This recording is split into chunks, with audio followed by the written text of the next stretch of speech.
ছেলে আমার সাথে আড়ি ধরছে, কথা বলে না। এই যে দেখেন তাকে কি করে দিতে হবে। দিয়ে দিলাম লবণ, দিয়ে দিলাম মরিচের পাখি, দিয়ে দিলাম হলুদের পাখি, তারপরে একটু দিয়ে দিলাম আদা রসুন বাটা, একটু পেঁয়াজ বাটা, তারপরে একটু ধনিয়া বাটা, তারপরে একটু এই যে গরম মশলার ফাঁকি, একটু জিরার ফাঁকি, সব এক এক করে দিয়ে দিচ্ছি। দিয়ে এই যে দেখেন আমি আগে রানটাকে কুচকুচ করে কেটে নিয়েছি। কেটে নেওয়ার পরে এটা আমি সব মশলা এক এক করে দিয়ে আমি একটু মাখাঝাকা করে আমি রেস্টে রেখে দিব 5 মিনিটের জন্য।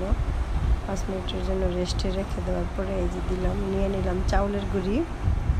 এখানে আতপ চাউলের গুঁড়ি নিয়েছি। হলুদ দিয়ে দিলাম অল্প, একটু সামান্য পরিমাণে হলুদ, একটু মরিচের ফাঁকি, তারপরে আমি দিয়ে দিচ্ছি একটু জিরার ফাঁকি, যেহেতু ওইটার মধ্যে আমি সব মশলা মাখায় রাখছি। দিয়ে দিলাম একটু স্বাদ মতো লবণ। এখন এটাকে সব একসাথে মিক্স করে নিব।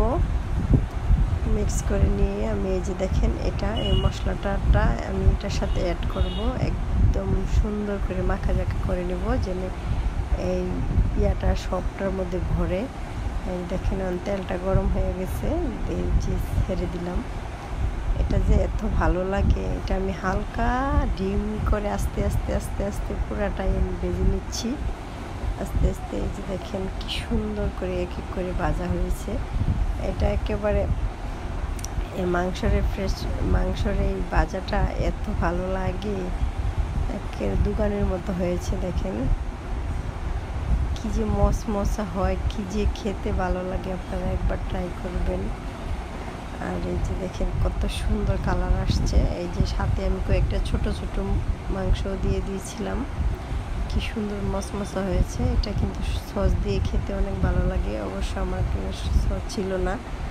আমার এই যে রাগ করে বসে আছে আমার সেই টুনটুনি পাখিটা, এগুলা খাবে। দুইজনে আড়ি ধরছে আজকে আমার সাথে। এই যে দেখেন দিয়ে দিলাম তৈরি করে। এখন কি খুশি দেখছেন, আসলে বাচ্চাদের খুশি, আনন্দ, মায়ের আনন্দ।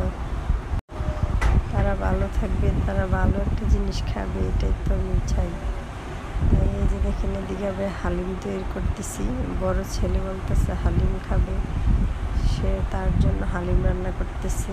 এখন এই যে দেখেন 3 ছেলে বসে খাচ্ছে হালিম দিয়ে। একজন হালিম খাচ্ছে, আরেকজন এগুলা খাচ্ছে। আমি একটু ট্রাই করলাম, দেখি কেমন লাগে।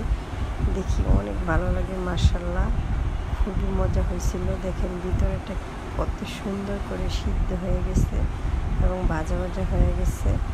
যেহেতু আমি ডিম করে দিয়ে একটু একটু করে ভাজি, ভিতরে পুরাটা মাংস সিদ্ধ হতে ভালো থাকে।